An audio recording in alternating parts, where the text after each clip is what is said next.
Willkommen. You're standing before the most stubborn piece of engineering in automotive history, the Porsche 911. While the rest of the world moved their engines to the middle, Porsche kept theirs behind the rear axle. Why?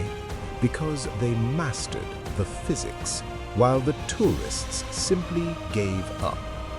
I am the Gatekeeper, and I have assembled 5 gates to challenge your fandom. To pass, you must prove you understand the DNA of the 911. You unlock these gates with your knowledge of a singular subject, one legend. If you can pass through them all, you'll earn the title of Architect of the Air-Cooled Engine. Are you ready to begin? Gate 1. The Rear Engine Rhythm. The 911 is an obsession. Placing the engine behind the rear axle was a so-called mistake that became its greatest strength, granting this automobile a traction others can only dream of. But this also demanded a driver who wasn't just a passenger. So here is my challenge to you. If you lift off the throttle mid-corner in an early 911, the rear end becomes a pendulum. What is the technical name for this dangerous but signature handling trait?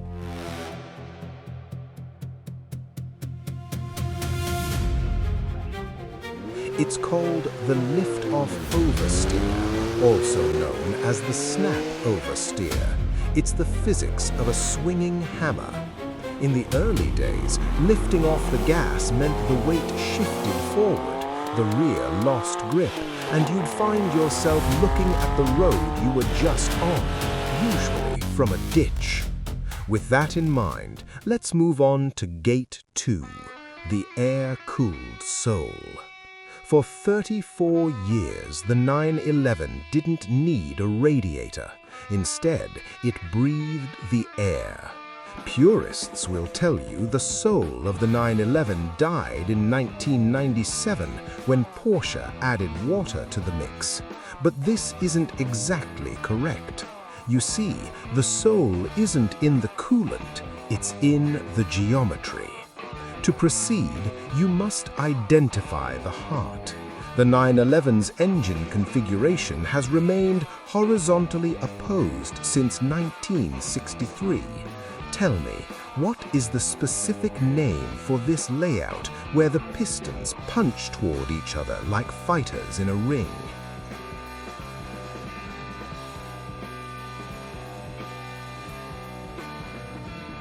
The answer is the boxer engine, also called the flat 6.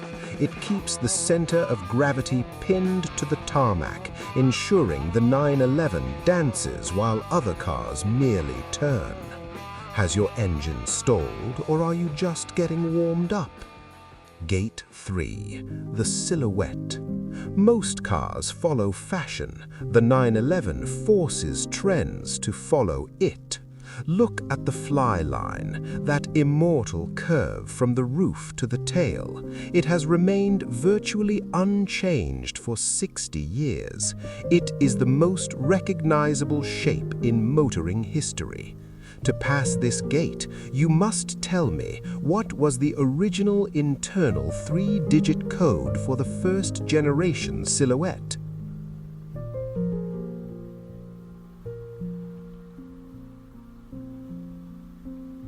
The answer? The 901, and this leads to a secret born from a legal war.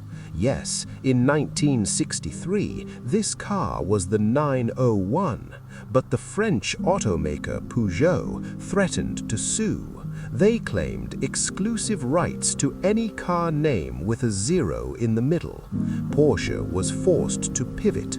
They dropped the 0, added a 1, and the 911 was born. It was a happy accident.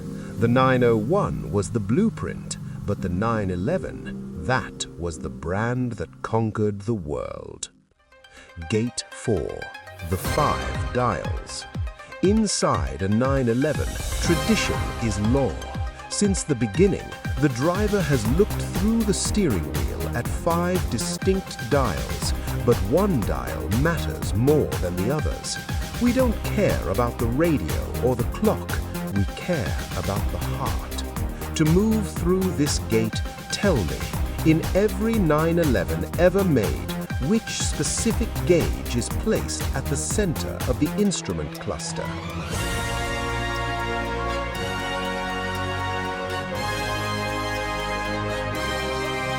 Of course, it's the tachometer or RPM gauge.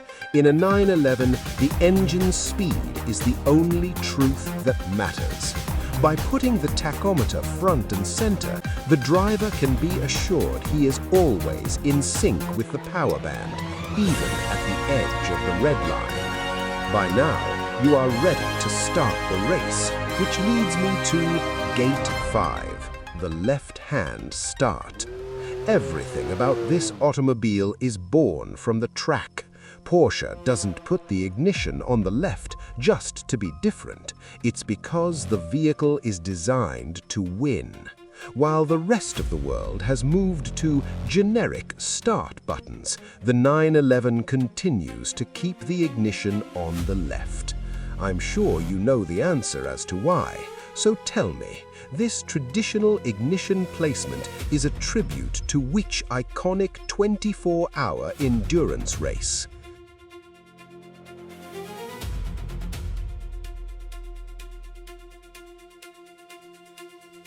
This may be our easiest gate today. The answer, of course, is the 24 Hours of Le Mans. Back in the day, drivers had to sprint to their cars at the start of the race. Placing the key on the left allowed the driver to fire the engine with one hand, while the other was already slotting the car into first gear, saving precious seconds for the race to come.